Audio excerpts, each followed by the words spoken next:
रात के सन्नाटे में पुलिस स्टेशन की नीली बत्ती चमक रही थी। उसकी रोशनी एसीपी प्रद्युम्न की थकान भरी आंखों में उतर रही थी।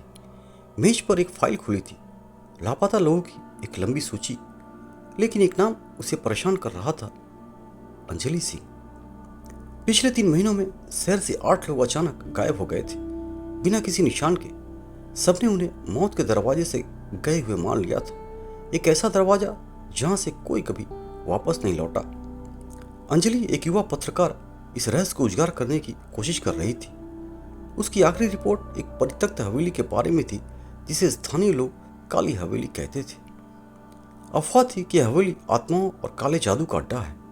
एसीपी प्रद्युम्न ने कई बार उस हवेली की तलाशी ली थी, लेकिन कभी कुछ नहीं मिला, सिवाय धूल और खंडहर के। उस रात एक पुरानी फाइल पलटते हुए इंस्पेक्टर अभिजीत की नजर एक छोटे से नक्शे पर पड़ी। यह नक्शा काली हवेली का था और उस पर एक स्पष्ट निशान बना हुआ था, एक तहखाने का रास्ता जो नक्शे में कहीं भी दर्ज नहीं था। उसके दिल में एक अजीब सी बेचैनी हुई। क्या अंजलि ने इसे खोज लिया था? बिना समय गंवाए एसीपी प्रद्युम्न अपनी टीम के साथ काली हवेली की ओर बढ़ा। चांद की रोशनी में हवेली और भी भयानक लग रही थी। अंदर सन्नाटा छिक रहा था। एसीपी प्रद्युम्न उस छिपे हुए निशान तक पहुंचे जो एक पुरानी सीढ़ी के नीचे था। उसने जोर लगाया और एक पत्थर खिसका। नीचे एक अंधेरी दुर्गंधपूर्ण सुरंग थी। टॉर्च की रोशनी में वे आगे बढ़े। सुरंग के अंत में एक भारी लोहे का दरवाजा था, जिस पर जंग लगी हुई थी। यह वही मौत का दरवाजा था जिसके बारे में कहानियां सुनी जाती थी।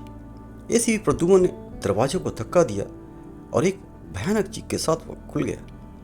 अंदर का दृश्य दिल दहला देने वाला था। यह कोई दरवाजा नहीं, बल्कि एक विशाल गुफा थी, जिसमें प्राचीन मूर्तियां और अजीबोगरीब चित्र बने हुए थे। और उन सबके बीच एक ऊंचे चबूतरे पर एक आकृति बैठी थी। वह की आत्मा या दानव नहीं था, बल्कि एक बूढ़ा आदमी था, जिसकी आंखें पागलपन से चमक रही थी।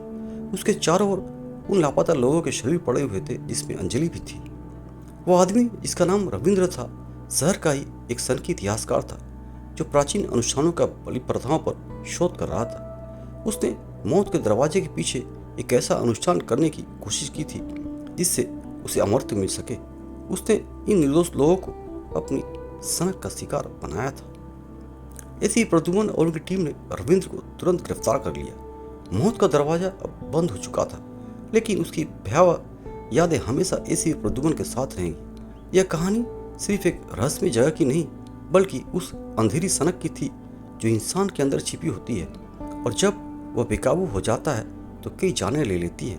अंजलि की तलाश खत्म हो चुकी थी, लेकिन उसकी बहादुरी हमेशा याद रहेगी। दोस्तों, बहुत बहुत धन्यवाद आप सभी का मेरा यह वीडियो देखने के लिए। यदि मेरी कहानी आप सभी को अच्छी लगे तो मेरे इस चैनल को सब्सक्राइब करना और इस वीडियो को लाइक एंड शेयर जरूर करना। कहानी आप सभी को कैसी लगी कमेंट बॉक्स में जाकर जरूर से जरूर कमेंट करना।